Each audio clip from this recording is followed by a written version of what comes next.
आत्म वंदन मास्टर्स सभी को बहुत बहुत स्वागत है सबका। आज सैटरडे हमारा रैंडम जो विजडम का डे होता है मेडिटेशन के साथ। तो आज हमारे साथ हैं मास्टर नवनीत कौर जो कि कतर से हैं और वननेस कतर पे बहुत अच्छे से वो लोग मेडिटेशन और स्वाध्याय सेशंस चलते हैं। मास्टर नवनीत ने हमारे साथ पंजाबी में यू फॉर एवर का स्वाध्याय किया था, लोपसंग रामपा जी का, और राइटर के बारे में बहुत अच्छे से इन्होंने एक्सप्लेन किया था। तो उसकी प्लेलिस्ट भी हम वहाँ पे शेयर करेंगे ग्रुप्स में। लोपसंग रामपा जो कि जाने जाते हैं मेटाफिजिकल की स्टडी के बारे में, जो यू फॉर एवर में ऑरा टेलीपैथी इन चीज़ों के बारे में उन्होंने हमें इतनी खूबसूरती से बताया है।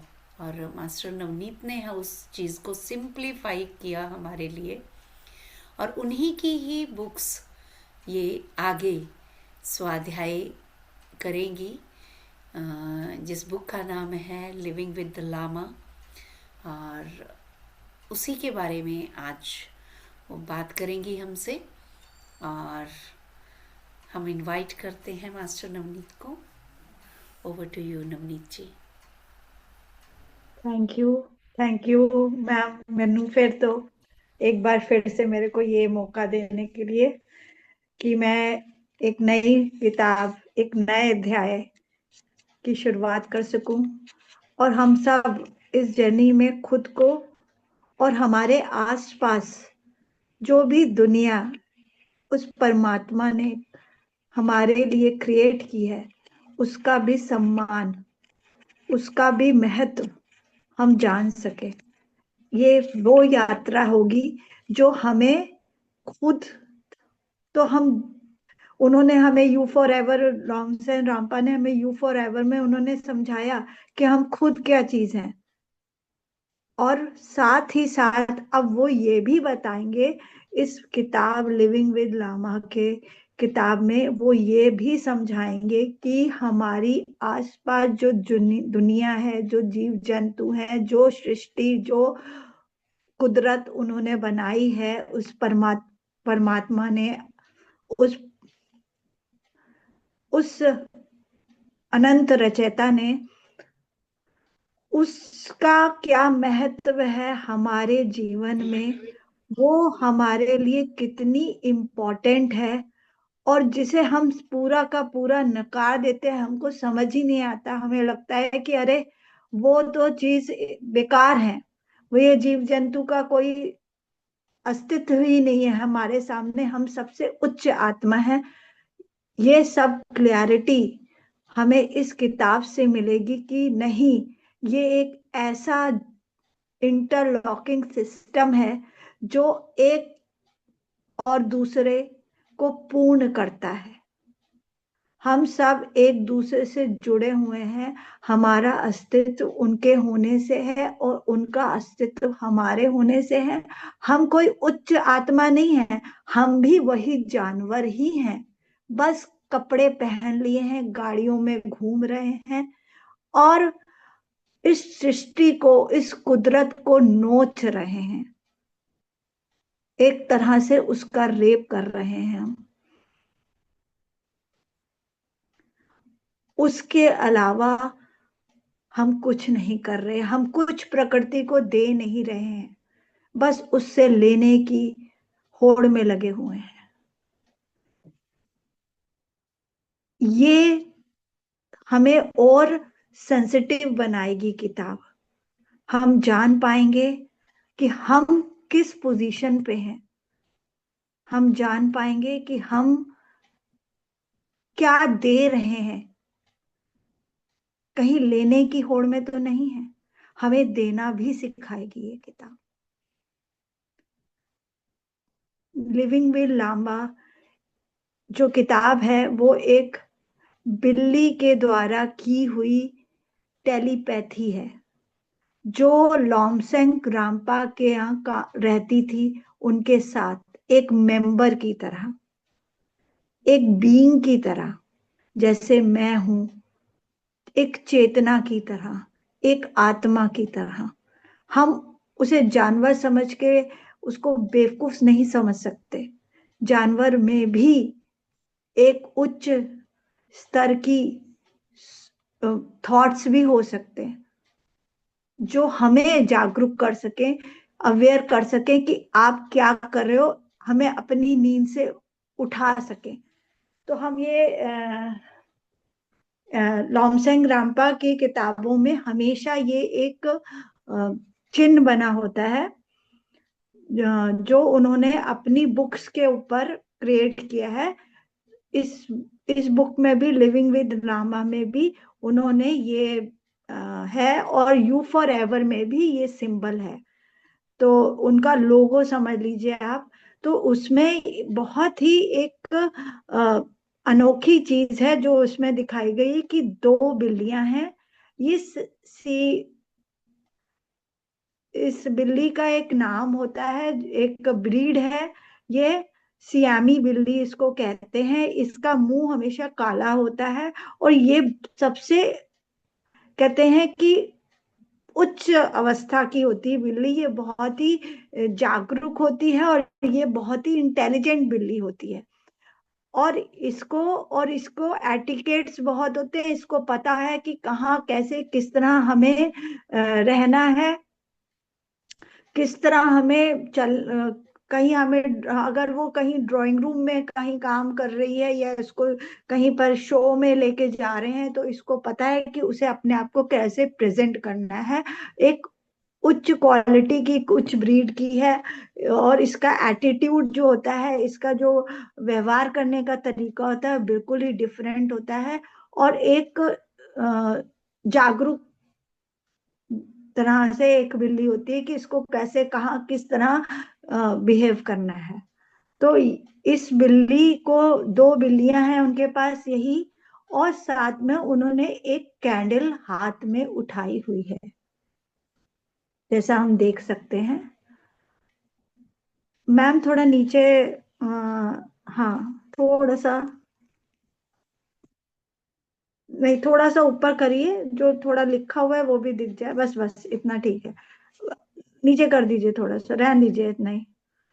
हाँ, अब इसमें चारों तरफ आप जो बीड्स देख रहे हैं, रोजरी, इसको हम लोग तो माला कहते हैं, जाप की माला कहते हैं, है ना। तो लेकिन ये अंग्रेज लोग इसको रोजरी कहते हैं। और इसमें 108 मन के जो नॉर्मल होते हैं वैसे ही हैं। और इसमें जो है अ, ये 108 मन के जो हैं वो दिखाते हैं उसके बुद्धा जी की टीचिंग से ली हुई किताबों, जो भी उनके सूत्रास थे, तंत्रास थे, उनको जो ट्रांसलेट किया गया, उनको कान्यूर कहा जाता था। उन कान्यूर को प्रदर्शित है, बुद्धा की टीचिंग्स को जो भी ट्रांसलेट किया गया है, 108 किताबों को, उनके प्रतीक हैं ये एक एक मण का।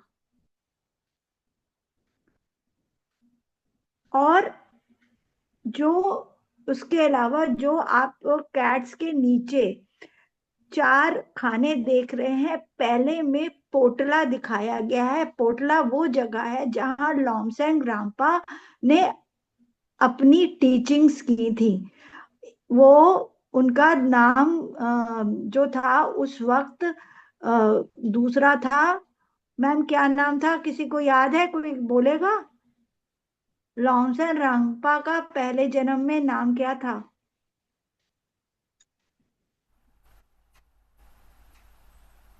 नाम नहीं याद आ रहा, लेकिन एक लामा का ही था उनका। हाँ जी, मैं भी भूल गई हूँ। कोई हाँ, बात नहीं। चलिए तो वो उनकी लाइफ हिस्ट्री हम शेयर फिर से करेंगे, क्योंकि जी, बहुत ही मिस्टिकल और पावरफुल है। उनकी लाइफ हिस्ट्री ही सुनते हैं तो हमें, यस, मेटाफिजिकल वर्ड का पता चलता है। हमें पता चलता है कि हम आत्मा है, शरीर नहीं है। और वो जो उन्होंने, उनकी जो, वो उन्होंने शरीर को, एक शरीर से दूसरे शरीर में अपनी आत्मा को ट्रांसफर किया, जैसे हमारे जो एक और गुरु हुए हैं, अ, जिनका बहुत ही नाम प्रचलित है मैम। कौन थे वो जो जिन्होंने पीठ बनाए हैं, 12 पीठ बनाए हुए हैं? शक्तिपीठ, आर्य नहीं, शंकराचार्य जी। शंकराचार्य जी। शंकराचार्य। शंकराचार्य जी को वो विद्या आती थी अपनी आत्मा को दूसरे शरीर में ट्रांसफर करने की। हम्म, वो चीज हम्म, लॉन्गसेन रामपा जी ने खुद करी है। उनके शरीर दूसरा था, एक लामा का था, जो उन्होंने वहां से, क्योंकि वो डैमेज हो गया था। उनकी हिस्ट्री मैम फिर से डाल देंगी, मैंने बहुत अच्छे से ली हुई है वो हिस्ट्री। और हम्म, अगर आप लोग चाहेंगे तो उसको हम हिंदी में भी ट्रांसलेट कर सकते हैं। उस हिस्ट्री को मैं लेकर के फिर से दोबारा एक बार आ सकती हूँ, और उसको हिंदी में इस बार डाल देंगे। और डेफिनेटली। उसमें उन्होंने पूरे वो पुराने शरीर को छोड़ करके नया शरीर लॉन्गसेन रामपा, जो एक ब्रिटिश का था, उसमें अपने आत्मा को प्रवेश करके बाकी जिंदगी उसमें बिताई। और उसमें उनका सोल पर्पस ये था कि उन्हें आने वाले युगों में जो लोग हैं, जो हम जैसे आध्यात्मिकता की तरफ जागरूक होना चाहते हैं, उनको खटखटा के किताबों के जरिए ये यकीन दिलाना कि हम आत्मा है, शरीर नहीं है, और हम में वो शक्तियां हैं, वो पावर है कि हम कुछ भी कर सकते हैं अगर हम उस पर यकीन करें। फेथ बहुत जरूरी है। उन्होंने ये ही समझाया है। और उसके अलावा वो पोटला में रहते थे, जहां पर उन्होंने सारी एक लांबा की जिंदगी को और ज्ञान को हासिल किया। उसके बाद दूसरे खाने में व्हील टर्निंग व्हील प्रेयर वाला है उनका, जो वो लोग यूज करते हैं। ये तो हमने देखा है कि बुद्धिस्ट लोगों के पास, जो भी शिष्य है, मंक्स है, उनके पास ये व्हील रहता है, ये प्रेयर व्हील, टर्निंग कहते हैं इसको। वो बना हुआ है। तीसरे में बुक्स है जो उन्होंने खुद लिखी हैं अपने ज्ञान से, और दूसरे को सचेत करने के लिए कि आप भी आत्मा है ना कि शरीर। तो जागरूक हो जाएं और अपने प्रति और अपने लाइफ पर्पस के प्रति। और उसके अलावा है क्रिस्टल बॉल। और वो क्रिस्टल बॉल हम सब जानते हैं कि किस लिए और कैसे यूज होता है।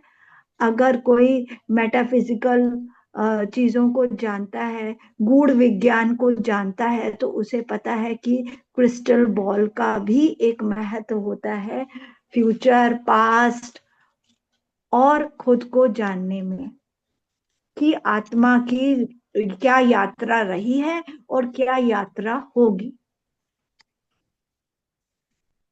ये पूरा, और एंड में लिखा है, अ, उन्होंने लिखा है कि आई लिट अ कैंडल, मैं जोत जलाता हूँ। मैं ज्ञान की जोत, मैं विजडम की जोत यहाँ पर जला रहा हूँ, इस किताबों के माध्यम से, जो अब हम पढ़ेंगे, जो हमने यू फॉर एवर पढ़ी, जो भी किताब उन्होंने लिखी है आज तक, उनके माध्यम से लॉन्गसेन रामपा ने एक जोत जलाई। एक दिव्य जोत जो हमें जगाती है कि उस ज्ञान की जोत से हमारा कर्मों का जो पैटर्न है वो टूट जाता है, क्योंकि ज्ञान ही सब कर्मों को खत्म कर देता है। अगर हमारे पास ज्ञान होगा तो पुराने कर्म उसमें जल जाएंगे, उसकी अग्नि में जल जाते हैं। ये हमने पढ़ा है स्पिरिचुअल काउंसलिंग में।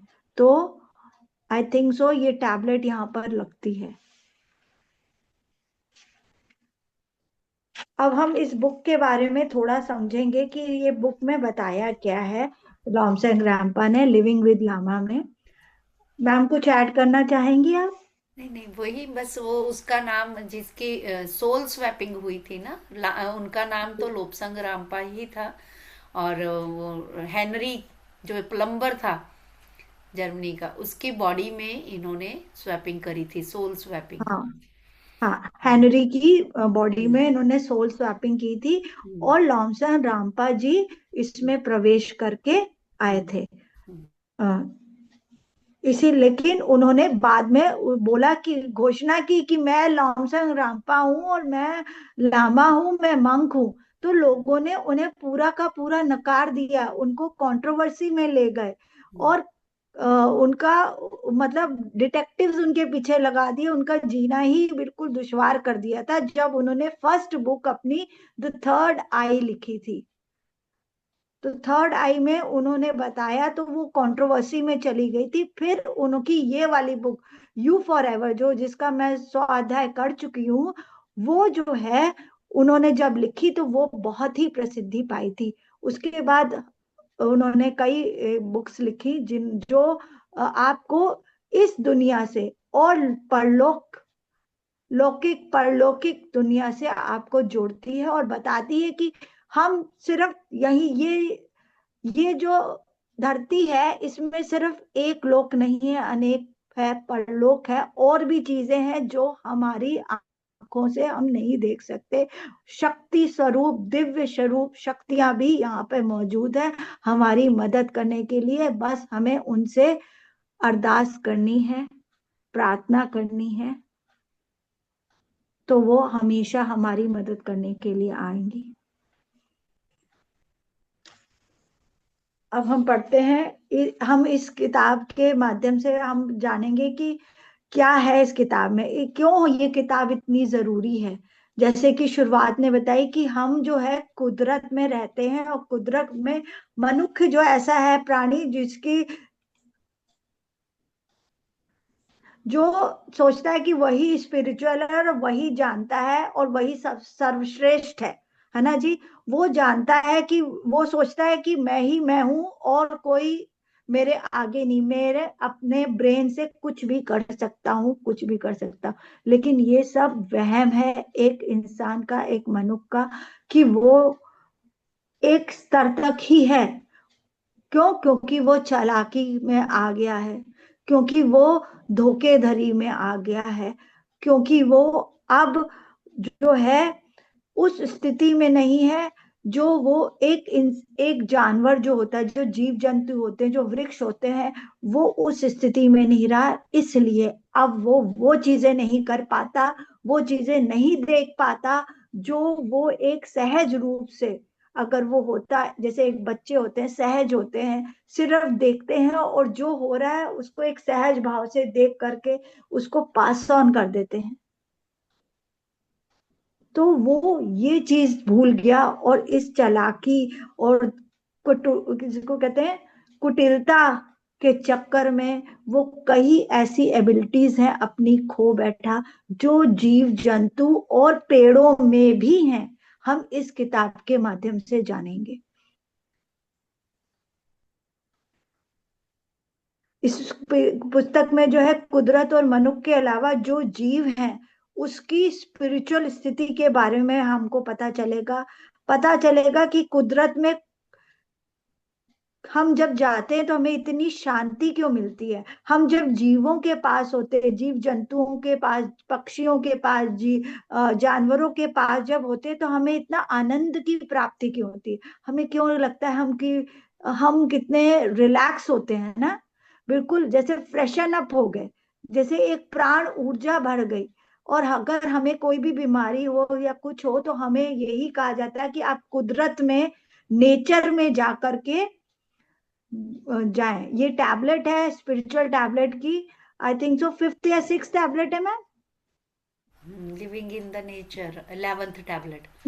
11 टैबलेट है कि आपको live, you have to live in the nature, you have to heal yourself, क्योंकि जो शक्ति हीलिंग की नेचर के पास है और किसी के पास नहीं है। आपको अगर हील होना है तो आप अगर कुदरत में जा करके फूल पत्ती, पेड़ पौधे, गार्डनिंग करेंगे, पेड़ों के से गले लगेंगे, पेड़ों को सींचेंगे, तो आप अपने आप हील होना शुरू हो जाएंगे। इतना जादूगरी की दुनिया है जिसे हम छोड़कर एक कमरों में बैठे हैं। पहले हम लोग और ओपन होते थे जब हम छतों पे जाकर के तारों की छांव में सोते थे। आज भी कई लोग छतों में सोते हैं, वो बंद कमरों में नहीं सो पाते, क्योंकि वो जो, इवन सर्दियों में भी कई लोग बाहर सोते हैं। कहते हैं कि हम कमरों में नहीं सो पाएंगे, क्योंकि हमारे को वो शांति नहीं मिलती जब तक हम तारों की छांव में ना हो, जब तक हम तारों की रजाई ना ओढ़े। तो ऐसा है। पता, इससे में पता चलता है कि जीव जंतु जो परमात्मा के ज्यादा नजदीक हैं, दरख्त जिसको कहते हैं वृक्ष, वृक्ष जो है सबसे नजदीक है, और ये वो परम चेतना के चेतना के अवस्था में ही है। उनकी चेतना इतनी विस्तार है कि वो दरख्त जो है वो उस अवस्था में ही एक सिद्ध की तरह, एक साधक की तरह बैठे हुए एक मेडिटेशन ही कर रहे हैं, समझ लीजिए आप। तो अब हम यहाँ चेतना की अवस्था के 3 पड़ाव जानेंगे, जो आपको समझ में आएगा कि अवस्था की 3 पड़ाव होते हैं एक साधक की दृष्टि से। पहला होता है जागरूकता, जागरूक जो बंदा है ना।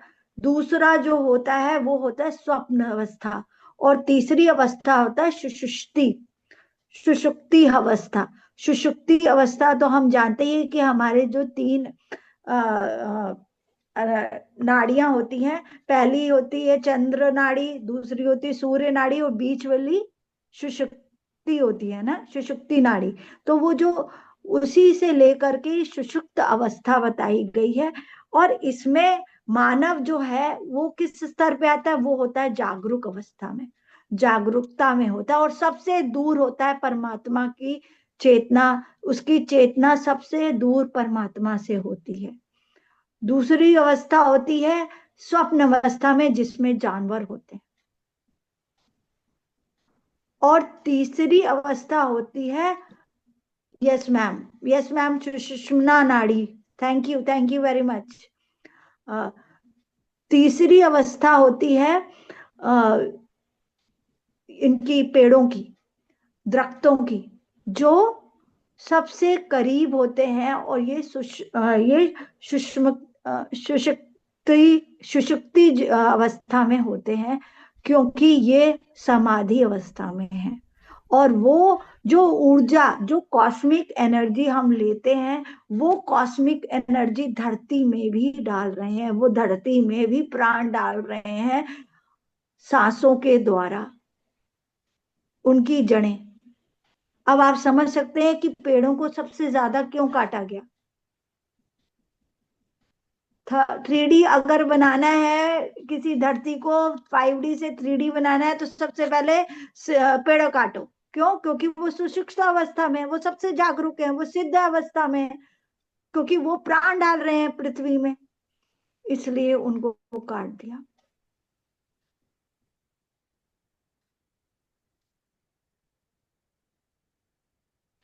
और उस समाधि लीन होने की वजह से वो सबसे नजदीक है। वो इसीलिए गुरुओं ने क्या कहा, बलहारी कुदरत वस्या। क्यों? अगर कुदरत में जाएंगे तो ही आपको हरि प्राप्त होंगे, तो ही वो परमात्मा का आपको एक झलक मिलेगी। उसी में है, उस कुदरत में ही है परमात्मा बसा हुआ। उसे हम अपनी तरह समझेंगे। वही चेतना जो हम आंख बंद करके खुद में महसूस करते हैं, वही चेतना आपके सामने जो डाइनिंग टेबल पड़ा हुआ है, कभी उसमें भी थी। लकड़ी का जो टेबल है, मैं जिस पे रख करके अभी कर रही हूँ, बोल रही हूँ, वो डाइनिंग टेबल पे यही है, वही चेतना थी कभी जिंदा, और आज वो टेबल बन के पड़ा हुआ है, लकड़ी का टुकड़ा। ऐसे ही वो कॉकरोच जो घर में आता है, सेम अगर हम ध्यान कर रहे हैं, तो ध्यान की वही अवस्था, वही वाइब्रेशन उसमें भी हो रही है, जो हम फील करते हैं ध्यान करते हुए।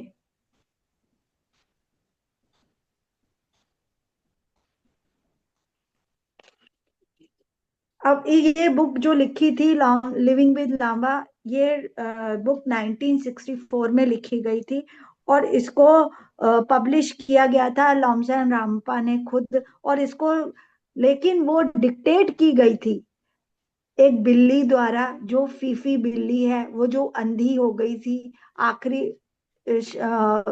टाइम पर, अपने ओल्ड एज में वो अंधी हो गई थी, उसको दिखता नहीं था, लेकिन वो सब कुछ अपनी जिंदगी के बारे में और सब जो भी उसने लामा से मिलने से पहले और लामा के मिलने के बाद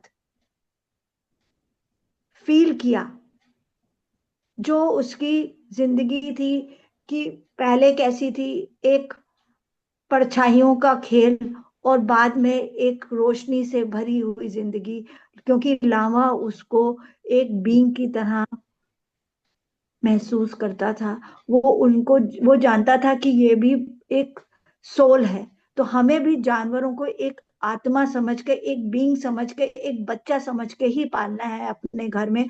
उसकी भी सेम वैसी ही केयर करनी है जैसे हम अपने बच्चों की करते हैं। अब मुझे मम्मी का कहना समझ में आता है। मेरी मम्मी को मैं कहती थी डॉगी हम भी पालेंगे, तो मम्मी कहती नहीं, मैं दो बच्चों के अलावा तीसरा बच्चा नहीं पा सकती क्योंकि उसका भी उतना ही ख्याल रखना पड़ेगा जितना कि तुम दोनों का मुझे ख्याल रखना है।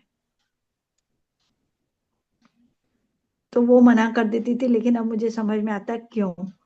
ये किताब पढ़ने के बाद मुझे उनकी बात का गहराई समझ में आई कि हाँ वाकई ये तो वही, हम सोचते हैं जानवर है, लेकिन जानवर नहीं है वो हमसे ज्यादा सेंसिटिव है।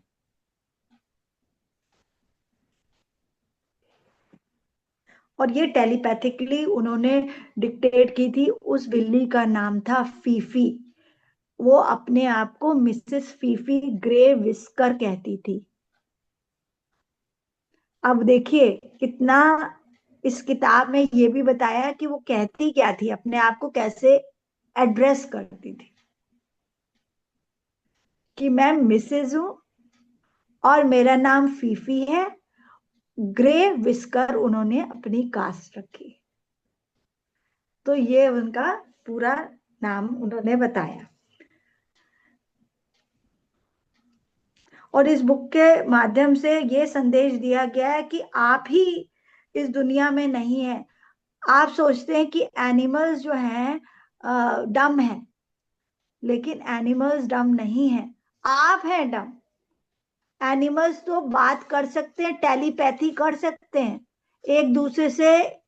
जो भी संदेश है वो टेलीपैथी एक दूसरे से ले सकते हैं और समझ सकते हैं। उन्हें बात करने की जरूरत नहीं है, अपनी जबान हिलाने की जरूरत नहीं है उन्हें। वो ऐसे ही सोच से सोच मिला करके बात कर सकते हैं। सिर्फ सोच, एक की सोच दूसरे ने पढ़ ली, दूसरे की सोच उसने समझ ली। जरूरत आपको होती है क्योंकि आप चापलूसियों में लग गए, आप चालाकियों में लग गए, आप कुटिल हो गए। तो इसीलिए आपसे टेलीपैथी की जो शक्ति थी वो छीन लेगी कुदरत ने।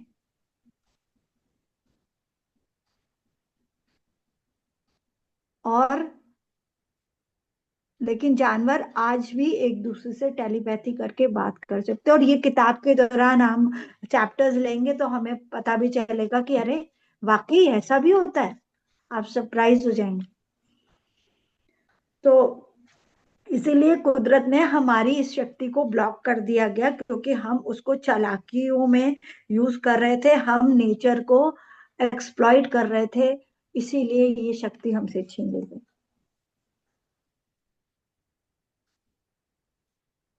और इस पूरी किताब में उन्होंने अपनी सोल जर्नी बताई है कि मैं कैसे पैदा हुई और कैसे मैं लॉन्सन रामपा से मिली, और लॉन्सन रामपा के बाद मेरी लाइफ कैसी थी, और लॉन्सन रामपा ने कैसे मुझे इंस्पायर किया कि मैं एक किताब लिख सकती हूँ। और ये पूरी किताब मेरे को डेडिकेट की गई है। और बिल्ली ने अपनी मास्टर जो लॉमसैंग रामपा की वाइफ थी, उनको ये किताब डेडिकेट की, और उन्होंने आगे इसको इलास्ट्रेट भी किया, जिनका नाम था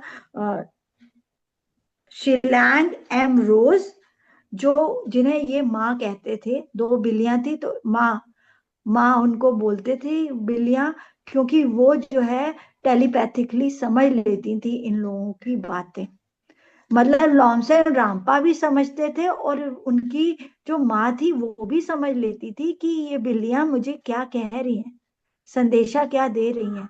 तो ये काबिलियत उनमें भी आ गई थी।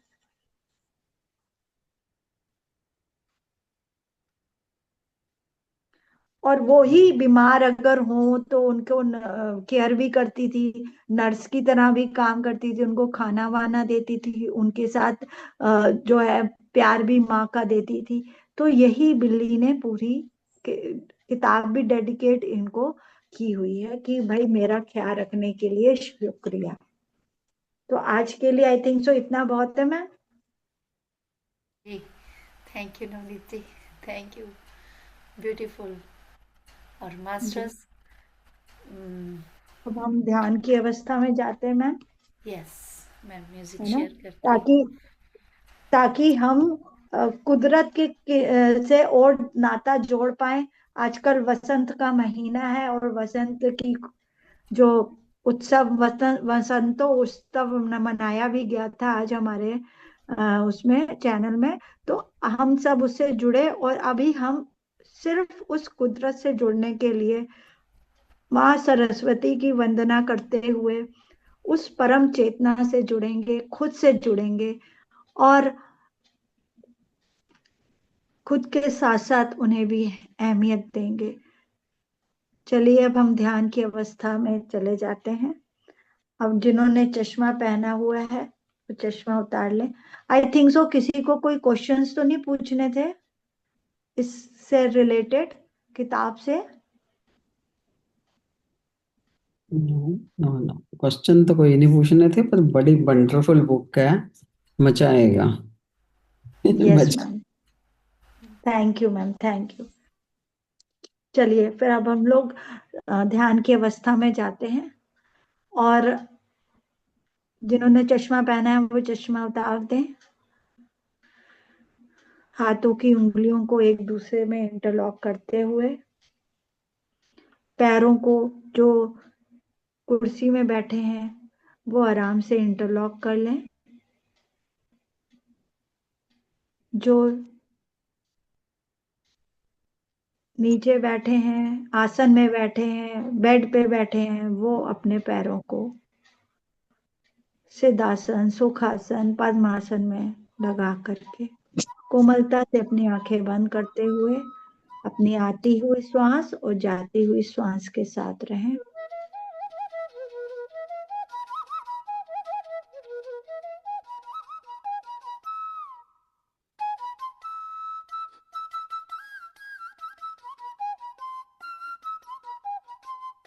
कैसे श्वास आपके भीतर आ रही है और कैसे जा रही है बाहर। इस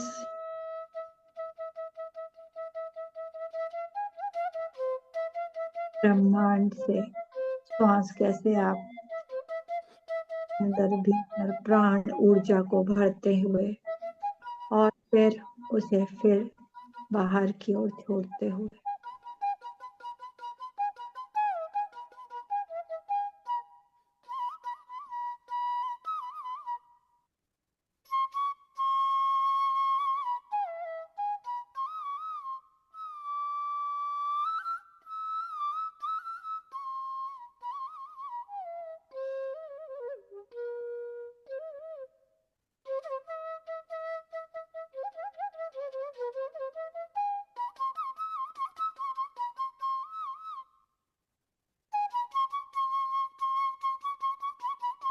आती हुई श्वास और जाती हुई श्वास बसंत की दिव्य ऊर्जा को अपने भीतर, माँ सरस्वती की असीम ज्ञान को अपने भीतर संजोते हुए, एक बूंद भी उनके ज्ञान का हमें मिल जाए तो हमारा ये जीवन सफल हो जाए। ज्ञान की अग्नि में अपने कर्मों को जलाएं।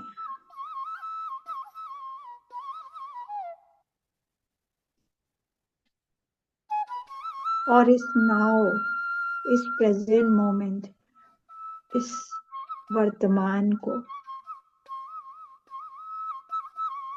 इस वर्तमान में कल के लिए, फ्यूचर के लिए सुंदर बीज बोएं,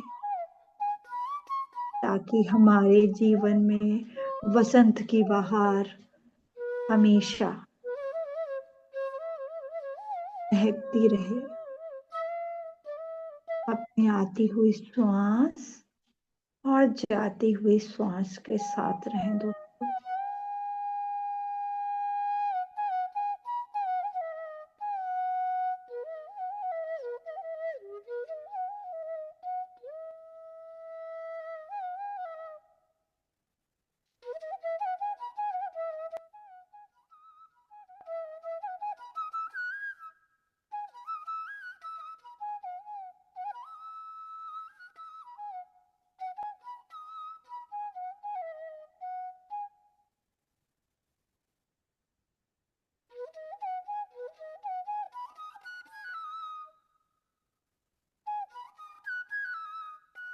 ऐसे श्वास आपके भीतर आपको शांत करती हुई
कुदरत के सभी जीव वाइब्रेट कर रहे हैं।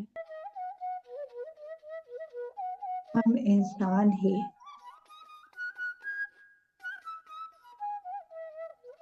लोअर एनर्जीज में हैं, लोअर फ्रीक्वेंसीज में हैं,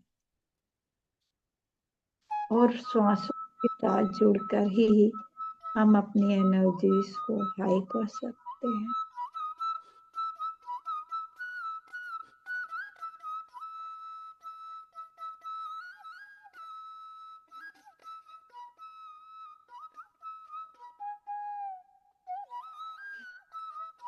अपनी आती हुई श्वास और जाती हुई श्वास के साथ रहें दोस्तों।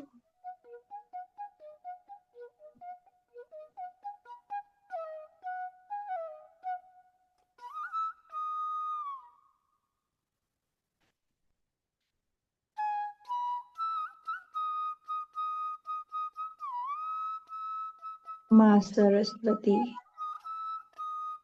के द्वारा उत्पन्न इस संगीत की तरंगों में सवार सांसों के उड़न खटोले पे बैठ के हम सब अपने भीतर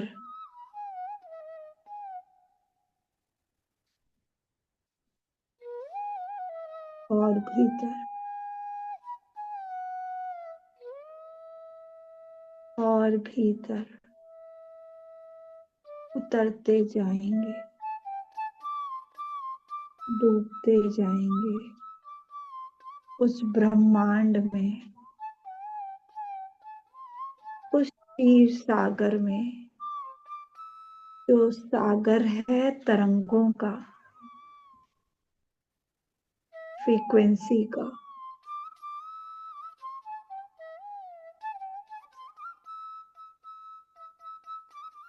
वो तरंगे जो हमसे हर वक्त आके टकराती हैं,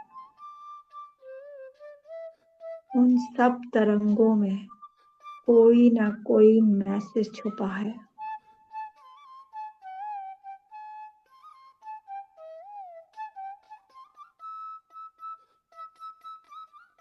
हमारी आती हुई श्वास और जाती हुई श्वास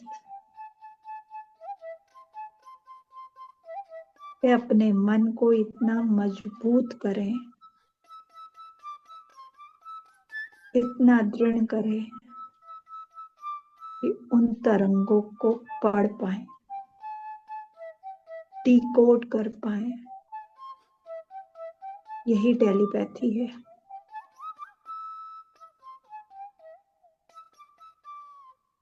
दूसरों के विचारों को जान लेना,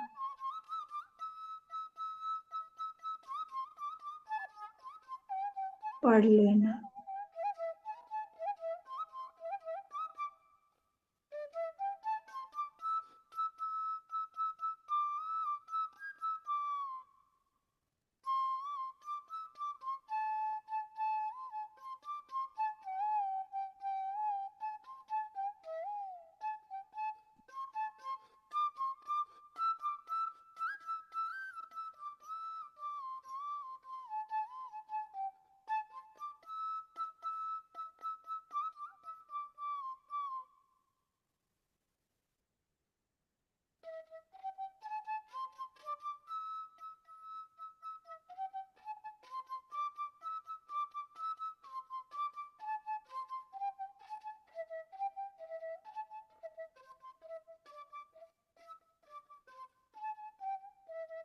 एहसास हो जाना कि सामने वाला क्या सोच रहा, और वो ही तुरंत बोल देना।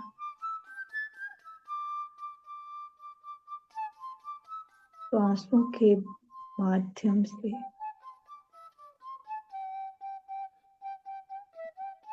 हम फिर अपने आप को, उस कुदरत को सौंपते हैं।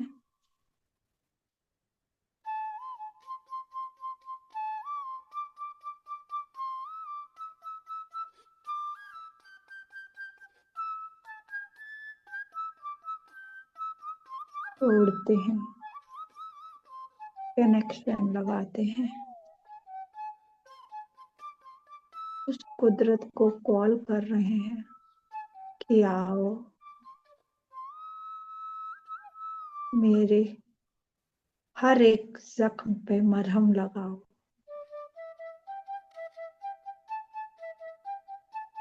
अपनी आती हुई श्वास और जाती हुई श्वास के साथ ही रहें दोस्तों।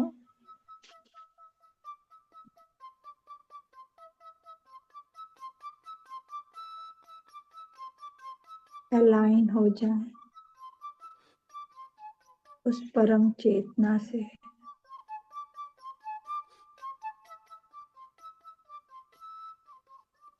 उस अनंतमयी, प्रेममयी, अनंत रचयिता से।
गहरी सांस लेते हुए उस परम चेतना के प्रेम को अपने भीतर भर ले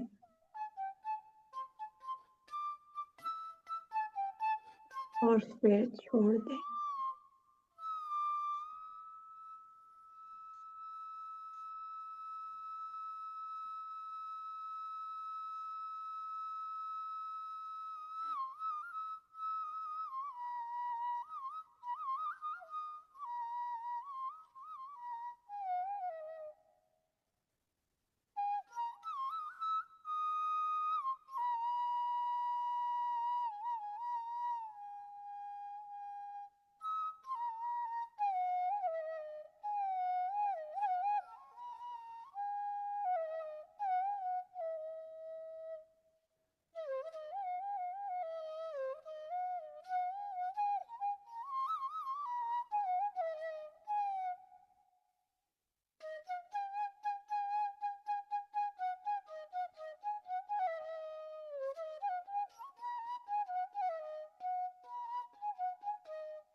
आने वाले सभी विचारों को ही अपने साथ मेडिटेशन में बिठा ले और श्वासों के साथ जुड़ जाए।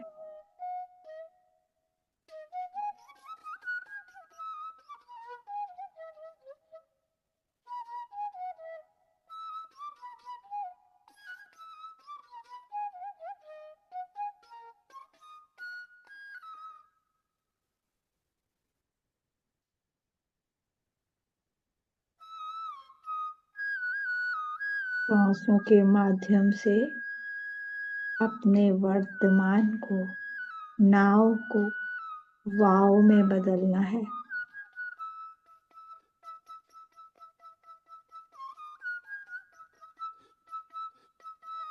बने रहें इस चेतना की अवस्था में, इस चैतन्य अवस्था में,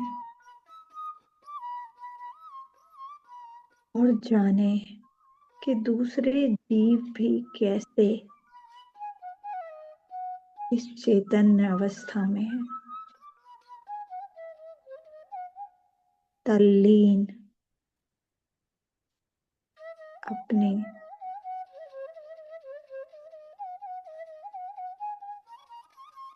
अवस्था में उस कुदरत को सर्व करते हुए, उस परम चेतना को सर्व करते हुए वो किसी और के जीवन में हस्तक्षेप नहीं कर रहे। वो जुड़े हैं सिर्फ एक सहज दृष्टा बन के।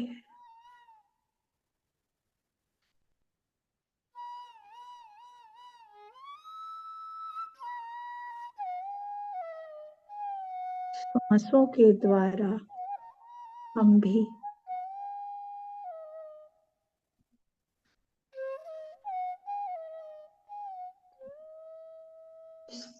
सहज दृष्टा बन जाएं। आती हुई श्वास और जाती हुई श्वास के साथ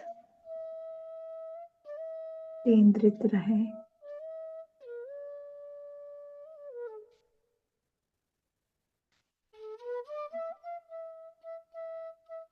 अपनी परम शांति की ओर यह यात्रा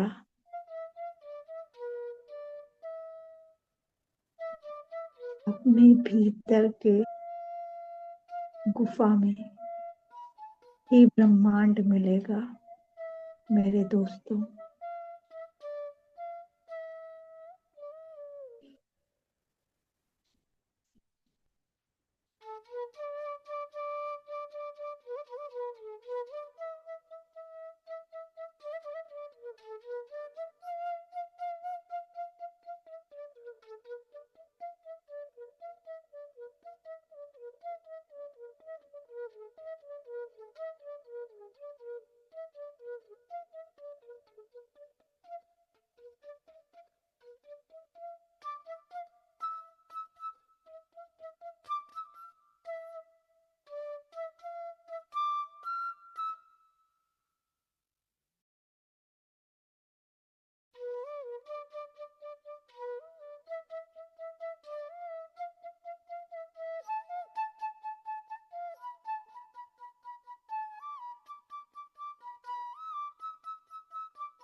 सांसों द्वारा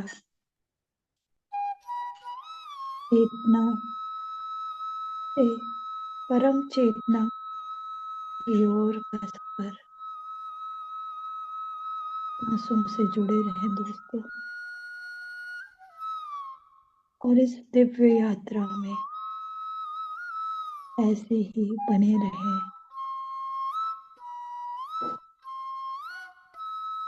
दिव्य ऊर्जा को ग्रहण करते हुए इस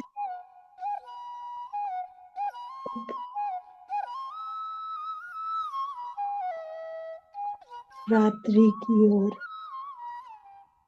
दिव्य रात्रि की ओर प्रस्थान करें।